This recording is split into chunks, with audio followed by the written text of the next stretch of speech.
Hey, what's going on, everybody? This is Tyrone back with Tech Life. And this is a very interesting article from Mike Dano over at Light Reading. So I will leave it in the description down below. But many of you have already emailed me as of the last 2 hours asking what does this mean when they say T-Mobile's moving New York City mid-band 5G signal from Nokia to Ericsson.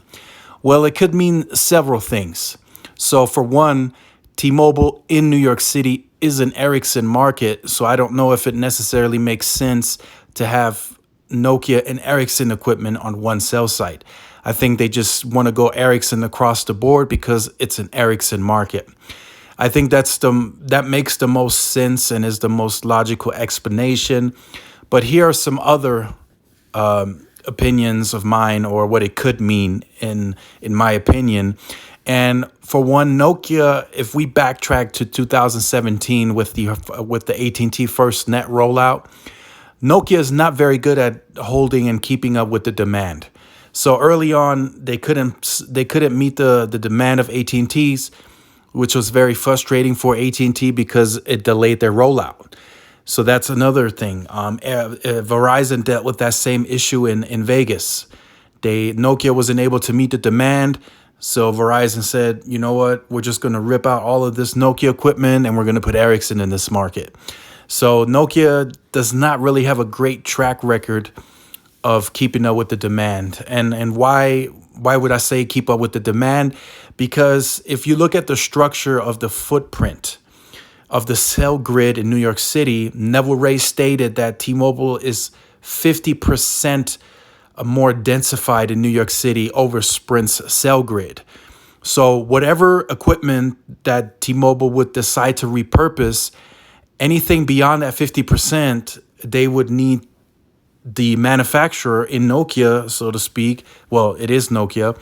They would need them to manufacture that additional 50% of equipment.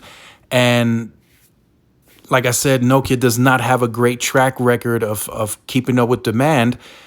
So T-Mobile may be like, I don't know if they can keep up that demand to roll out, to make that many 2.5 panels to put on our rest of our footprint in the New York City area.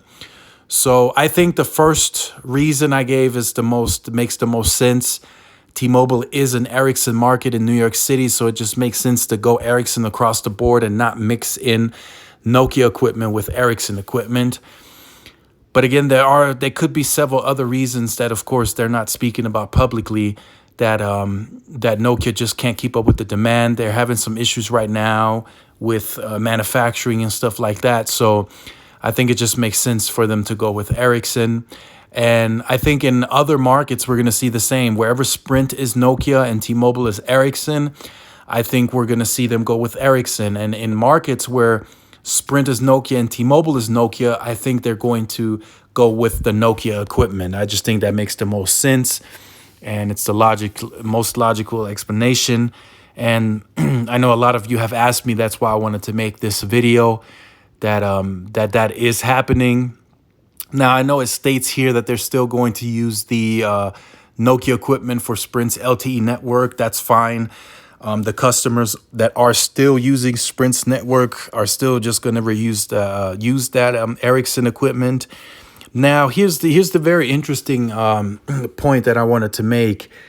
The Sprint keep sites, which won't be that many in New York City because T-Mobile has a much larger cell grid, those would probably have to be moved over to Ericsson as well. So if there are a few Sprint keep sites that T-Mobile is eyeing on keeping in New York City, they're probably going to have to rip all that Nokia equipment there and add Ericsson equipment on that as well. Like I said, I just don't think it makes sense for a market that's Ericsson already to have a few Nokia sites out there. I just don't think that makes sense. I think they would want to go with Ericsson across the board like they have been.